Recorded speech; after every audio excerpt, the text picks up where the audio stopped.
Bonjour toi, aujourd'hui je voudrais te parler de la puissance de Dieu. Lisons d'abord Exode chapitre 23 au verset 13.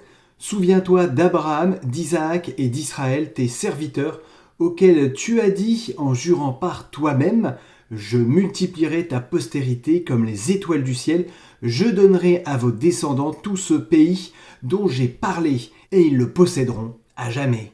Choisir un but, c'est bien. L'atteindre, c'est encore mieux.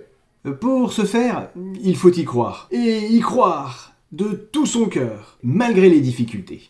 Il faut y croire aujourd'hui, demain, encore et toujours. Le peuple d'Israël se trouve au seuil du but de la terre promise. Le plus difficile a été fait, et pourtant, il doute. Il est comme pétrifié, incapable de poursuivre sa route. Que s'est-il passé ? Le peuple vainqueur du désert craint les géants. Dans un sens, je les comprends. Un géant armé d'une épée coupe plus de têtes qu'un simple soldat. Mais qui a vu ces géants ? 12 hommes envoyés par Moïse pour explorer Canaan. Leur mission était précise, ils devaient recueillir le maximum d'informations sur le pays. Climat, relief, habitants, villes, forteresses. En 40 jours, ils ont parcouru le pays du nord au sud. Voici leur rapport. C'est un pays ruisselant de lait et de miel. Pour preuve, ils présentent au peuple ébahi des grenades, des figues et une grappe de raisin pesant 5 kilos. Dieu n'a pas menti. Le pays est riche, Dieu ne ment jamais. Il n'y aura ni misère, ni souffrance, ni mort sur la nouvelle terre.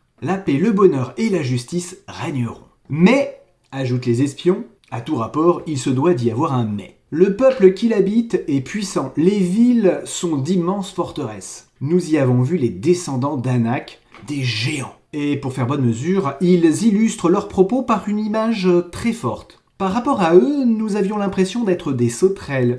Et c'est ainsi qu'eux-mêmes nous voyaient. L'apôtre Paul écrit que les disciples du Christ étaient regardés comme les balayures du monde. Dans un sens, c'est encore pire que des sauterelles. Mais il écrit aussi qu'il n'a pas honte de l'évangile car c'est une puissance de Dieu. En face de cette puissance, les géants sont désarmés. Et n'oublie pas, si l'Éternel nous est favorable, il nous mènera dans ce pays et nous le donnera car c'est un pays où coule le lait et le miel. À bientôt et que Dieu te bénisse abondamment.